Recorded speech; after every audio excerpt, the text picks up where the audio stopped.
welcome back to another episode of the Tech Talks Daily podcast, where every day we explore the latest happenings in the tech world and their impact on our lives, our business, and indeed world. And today I've got a very special guest lined up to speak with us. His name is Steve Tzikakis. He's the CEO of Sitecore. We're going to be delving into some serious business, but also enjoying some lighter moments as well, because we're going to be exploring the evolution of brands in recent times, the importance of agility, scaling content, and delivering digital experiences at speed.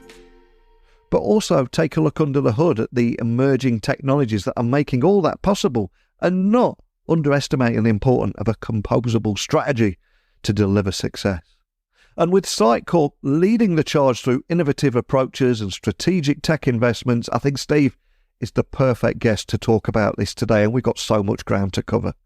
So buckle up and hold on tight as I beam your ears all the way to Athens in Greece, where Steve is waiting to talk with us today and take a deep dive into the heart of technology and marketing and much more. So a massive warm welcome to the show, Steve. Can you tell everyone listening a little about who you are and what you do? My name is Steve Tzikakis, CEO of Sitecore, a digital experience platform leader, living in London, zookeeper of 3 beautiful kids and a dog. Fantastic. And of course, we last met in person at Sitecore Symposium in Chicago, but this time around we're talking virtually. But the key takeaways from that event seem to be that brands want to be more agile, scale content better, and deliver digital experience faster. But, of course, the last 6 months of 2023 after that event saw Gen AI take centre stage and many companies wanting to have their own AI story. So I'm curious, from the conversations you've had with clients in the last 6 months and more, how have brands' needs evolved since that last event at Symposium? Yeah, and what an interesting 6 months. It actually, in the world of innovation and technology, in the old world of innovation and technology, it would have felt like a decade has passed since that event. Two things happened. I feel the first one was the inflation and interest rate crisis has proliferated around the world. But similar to what we saw around the dot-com or Lehman Brothers, and innovation, it's always at the time of a crisis that a new wave of innovations coming to surface. And this time around is with generative AI. Yes, it's been the flavor of the year in social media, in web posts and podcasts and articles. And I suppose my perspective is twofold. On one hand, you have a lot of excitement that's coming from developers and people that are in technology and trying to lead and live on the edge. And that creates a lot of beautiful ideas. And then on the other hand, you have the reality of consumerizing the technology and making it an application and try to identify, okay, what is the business case? So we feel we have to tread carefully between the reality of industrializing the innovation and what this brings, and on the other hand, the excitement that we have. Yes, what we do at Sitecore is very innovative. We try to bring new innovations on an iterative basis with an iterative methodology, so that people have time to adapt, to embrace, and also move the innovation onto their consumers and their customers, because this is what it's all about. And I love that line you used there about trying to bring in new innovations on that iterative basis to give businesses that breathing space. And it's so important. And especially now, we are in a period of economic uncertainty. And one of the things that stood out to me when I was doing a bit of research on Sitecore is how I was struck by how a $1.2 billion investment in the company made back in 2021 has actually helped contribute to consistent global growth over the last 18 months during this period of economic uncertainty. Can you expand on this? So when we announced the funding, of course, there were different market conditions, but what drove us time was, A, we looked at the market, it was grossly under-penetrated and was growing super fast. Number two, the market was under-innovated. There was no modern cloud, through and through modern cloud digital experience platform player Adobe and Sitecore were the two dominant players. Between us, we had about 25-30% market share in the content and experience space, but none of us were modern cloud. And we decided to be the first modern cloud company. We had already started moving to that direction, but we decided to accelerate. We tripled the R&D force, and we made some strategic tech acquisitions. We made 5 acquisitions. There were things that we knew we didn't have the skills at all time to develop ourselves. We bought Boxever, which was an amazing personalized and CDP company. We bought 451, which was a super modern headless commerce and marketplace technology, a Forrester leader. Also Mulcent, which was a last mile marketing automation, and Reflection, which was search and merchandising, AI-driven search and merchandising. So the combination of us tripling the R&D expense for our core products and the tech acquisitions gave us the opportunity to be the first company to have all of its portfolio in a modern, versionless, public cloud, multi-tenancy, microservices-based open API platform. And here we are today. The hard work doesn't stop, but the big hurdle of the holistic upgrade is behind us. And we're very happy because now we're accelerating together with our customers and partners. And I think the speed of technological change continues to move at breakneck speed, but business leaders all around the world are also dealing with that reality that, hey, it might not ever move this slow again, which is incredibly daunting. So what is the benefit to both marketers and end users of having this composable strategy like you have here? Because you seem to have mastered this approach. I would let our customers say how successful or not we are. Yeah. The general consensus is that we've done a very good job. We're not complacent, and there's always things that we'd love to do better. But there's 3 things I would highlight. The first one is Gartner says that, and we agree with that by the end of 2023, 60% of businesses will be driving technology investments based on composable choices. The second thing I would say is that we feel very strongly, and we see this from our customers, that moving them to a versionless world is a number 1 priority right now. It drives efficiency, better margins, but, and here's I'm coming to the third point, you can adapt and embrace new innovations like generative AI immediately. You don't have to wait for the next major upgrade. You don't have to wait for the next feature pack or security pack. Things do happen quick. We take care of the upgrades. It happens overnight on Saturday night, and boof, Monday morning, the users have it. And by Tuesday, Wednesday, the end consumer has a search box that offers an unprecedented experience. So helping the brand really differentiate. So when you look at some of the surveys we've done in the UK, we saw that the lion's share of the customers asked did want to move quickly, but sometimes didn't know how to. And this is why we're staging things so that both customers and consumers can really take advantage of what's coming down the road.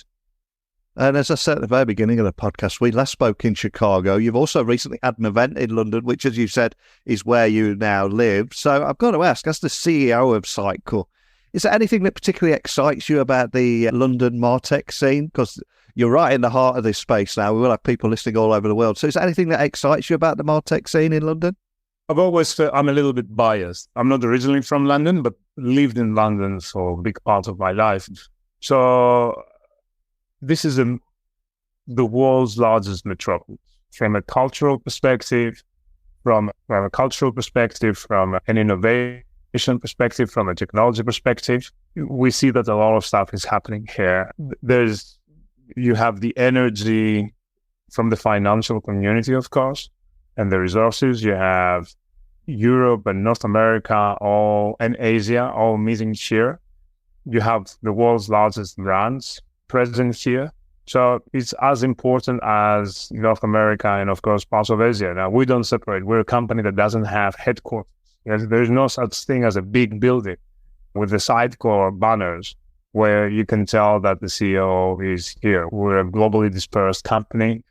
We serve our customers in 24 countries, 25 countries around the world. So we eat our own dog food in the digital world, I suppose. We operate in a beautiful way. And our customers like that proximity, yes? So whether you're in Singapore or Tokyo, or Sydney, Dubai, London, Munich, Frankfurt, Paris, Rome, Athens, Milan, Switzerland somewhere, or any of the major cities in Canada or the USA, we're very likely having an office very close to you. Now, in the digital experience world, physical offices are no longer as relevant, but people that understand the language, understand your industry, and understand the culture of your workforce, that does make a difference. And this is how we enjoy a super high net promoter score from our customers. It's little things that make the difference and matter. And since we last spoke, brands all around the world have been on this roller coaster ride that began with that need to deliver digital experiences faster. And today, newer technologies such as generative AI are now forcing brands to completely almost overhaul their marketing strategies. So now we're in this brave new world. What role do you see Sitecore playing in helping brands through this transition and this fast-paced of technological change? Because I suspect that many will be coming to you and asking for assistance, asking for that help and how they can leverage those technologies. Yeah, absolutely. And our target is very consistent in our strategy. Yes, we want our customers to have an unfair advantage over their competitors. We believe strongly that the white glove treatment has moved from the physical world to the digital world, and customers are truly omni-channel. So they may walk into a luxury goods boutique or may equally visit the .com of that brand. The service, the experience, the personalization, the optimization, the whole smell and the feeling you get when you're in the boutique or you're in the physical boutique or the digital boutique needs to be identical and aligned. This is what we offer to our clients. And we try with a very advanced technology, but very simple to use at consumer level. We'll try to ensure that we collapse the technological silos and the end customer has something simplistic. We don't believe that a commerce site should necessarily be about 4 or 5 different pages that take forever to load. We believe that people can have an Amazon-like experience where you swipe right and move the products on its way. And whatever that means for all the steps before, like viewing the product, understanding the content, and providing a very personalized experience for millions of customers at the same time. I'm conscious we are talking about emerging technologies, how that's going to impact the future of our lives, our business and world, etc. But I'm always mindful of the Steve Jobs quote where we can't join up the dots by looking forward. We have to look backwards. So one of the things I always try and do with my guests is take them back in time for a moment. So if I was to take you back in time, can you remember where your passion for tech came from, or the moment that put you on this path, how technology and marketing would collide for you? Or ultimately, what's your origin story? Can you, if you were to look back and join up the dots there, how did it all fall into shape for you? Well, the very first experience I had with technology was back in the mid-90s. It was for a content management company that I was partner for, co-founding partner. And we were building websites it was the very beginning of the internet. So predominantly around late 90s and around the millennium with .com and the whole explosion of .coms at the time. That was the first time. But the internet for me was an amazing experience, the excitement, how the whole universe could be connected instantaneously, the thesaurus of knowledge and connectivity, the social part of it. I think that was, for our generation, that was probably the biggest achievement, how we got connected. And to me, that was the beginning of my time in the tech space. From there, I I worked for large multinationals and had the pleasure to move around across the globe And then Sitecore, I suppose, was probably the most interesting thing I've done in my career because it combines the possibility of working with very large brands or the world's largest brands are across the globe, have a mission critical system for them because we ran the .coms of half of Fortune 3000 and of course many others in the mid-market space and the large enterprise space. So with 5,000 clients, you have a big exposure. Number two, because of the size we have a beautiful growth story. We make decisions that are really impactful. And overall, it's an amazing journey. So you have an interesting combination here of a little bit of background, but also the speed and pace that a big startup offers. What a great story. And I think there was something magical around that time as well. I mean, listening to your story now, I was thinking of the GeoCities days, just fantastic. And then, of course, a decade later, we had the smartphones and app stores. And I would say that the arrival of AI this year in mainstream terms, I think that almost reminded me of the App Store moment. I mean, for example, before we started recording today, I was telling you I was on a short trip to Montenegro, and using Gen AI, I typed in, create me an itinerary of suggestions, and it gave me restaurant bookings, it gave me wine tasting, it gave me trips, accommodation suggestions, all for the complete 4-day package. And I almost thought to myself, the only thing missing from this itinerary was a link taking me to booking.com to just kind of create that itinerary and book it within a couple of clicks. There's so much up for grabs right now. It's incredibly exciting right now, isn't it? Yeah, 100%. And as we look towards the future, obviously you're probably fairly limited as to what you can share with us, but what is your grand vision for Sitecore? What's next for you? Is there anything you can share about your current focus or mission? Yeah, of course, currently, as we've announced to all of our customers, we're busy with generative AI. There's a lot of areas where we have concrete applications like content, video content, the replication of it, but also the improvement of it. Then we have a lot of possibilities with efficiencies and how the knowledgeable worker can do more with Copilot. But at the same time, we're a company that's winning in the market because of the application of our product. Yes, we win because we have very competitive product. And from a functional perspective, this has always been our focus. We've always wanted to be the most functional digital experience platform for our customers and their customers, most importantly. So if anyone is asking any of our staff around the world, what is Sitecore's vision? We always answer with the same thing. Yes, we want to make our customers fans of their brands. Yes, so how do our customers and their consumers become fans of their own brands? That's very important for us. And it has a lot of connotations. It could be functionality, security, scalability, efficiency, and also helping our customers go further with innovation. Now, this time it's generative AI, but let's not forget there's a lot of applications of machine learning.